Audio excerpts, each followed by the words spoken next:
सुंदरपुर गांव में गोपाल नाम का एक आदमी रहता था। गोपाल मेहनती तो बहुत था, लेकिन उसकी किस्मत हमेशा उसका साथ छोड़ देती थी। वजह था उसका पड़ोसी मदन। मदन गांव का सबसे बड़ा नकलची व्यापारी था। गोपाल जो भी धंधा शुरू करता, मदन अगले ही दिन वही सामान लेकर बाजार पहुंच जाता। भगवान, कब मेरी मेहनत रंग लाएगी। हर बार कोई मेरा धंधा खराब कर देता है। एक दिन गोपाल ताजे कद्दू लेकर बाजार पहुंचा। आ जाइए, मीठे और ताजे कद्दू ले जाइए। ऐसे स्वादिष्ट कद्दू पूरे गांव में कहीं नहीं मिलेंगे। धीरे धीरे लोग उसकी दुकान पर आने लगे। तभी सामने से जोरदार आवाज आई।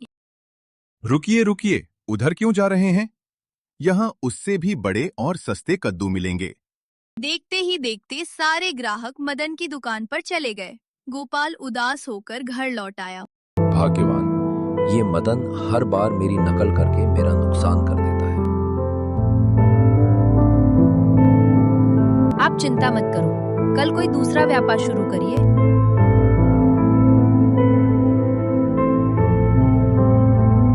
अगले दिन गोपाल मछली बेचने बाजार पहुंच गया। ताजी मछली ले जाइए, सिर्फ 200 रुपए किलो।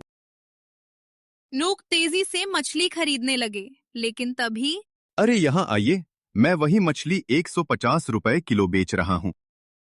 एक बार फिर सारे ग्राहक मदन की दुकान पर चले गए। गोपाल गुस्से से कांपने लगा। आखिर तू हर बार मेरी नकल क्यों करता है? व्यापार में सब चलता है, जिसका सामान सस्ता ग्राहक उसी का।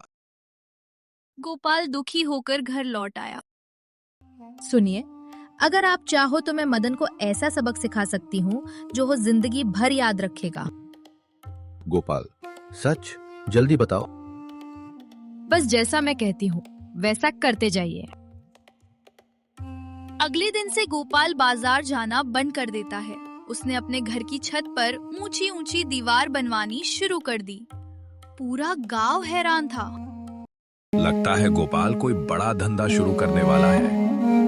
हाँ, तभी तो छत पर इतना बड़ा कमरा बनवा रहा है। उधर मदन सब देख रहा था। उसने अपनी पत्नी कमली से कहा, जाकर पता करो गोपाल आखिर कर क्या रहा है। अगले दिन कमली लता के घर पहुंची। अरे बहन, कैसी हो? सब बढ़िया है। तभी ऊपर से बकरियों की आवाज आने लगी। मैं कमली चौंक गई। कैसी आवाज है? अरे कुछ नहीं, हम लोग छत पर विदेशी मछलियाँ पाल रहे हैं। लेकिन मुझे तो बकरी की आवाज सुनाई दे रही है। अरे आसपास कहीं बकरी होगी। हमारे यहाँ तो लाखों की मछलियाँ पल रही हैं। कमली तुरंत घर भागी। सुनिए, गोपाल छत पर मछली पालन कर रहा है। वाह, तो अब मैं भी यही करूँगा। अगले ही दिन मदन ने अपनी छत पर बड़ा सा पानी का टैंक बनवा लिया। उसने हजारों लीटर पानी भरवाया और उसमें ढेर सारी मछलियाँ छोड़ दी। अब मैं बहुत बड़ा अमीर बनूंगा। असल में गोपाल छत पर मछलियाँ नहीं, बल्कि बकरियां पाल रहा था। कुछ महीनों बाद उसकी सारी बकरियां बड़ी और मोटी हो गईं। गोपाल उन्हें बाजार ले गया। तगड़ी बकरियां ले जाइए, एक से बढ़कर एक नस्ल। कुछ ही देर में सारी बकरियां बिक गईं। गोपाल को पूरे 90,000 रुपए मिले। हे भगवान, इतने दिनों बाद आपने मेरी सुन ली। लेकिन कुछ दिनों बाद उसके घर की दीवारों से पानी टपकने लगा। सुनिए जी, दीवारें भीग रही हैं। अरे चिंता मत करो, जल्द ही हम लखपति बनने वाले हैं।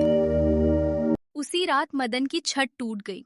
सारा पानी घर के अंदर भर गया। मछलियां इधर उधर तड़पने लगीं। पूरा गांव तमाशा देखने जमा हो गया। अरे बचाओ, मेरा घर टूट गया। तभी वहां गोपाल पहुंचा। क्यों मदन, अब समझ आया दूसरों की नकल करने का नतीजा?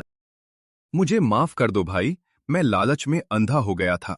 याद रखो, दूसरों से जलने वाला इंसान कभी आगे नहीं बढ़ता। दोस्तों, दूसरों की नकल करके इंसान कभी सफल नहीं बन सकता। मेहनत, समझदारी और ईमानदारी ही असली सफलता की चाबी है।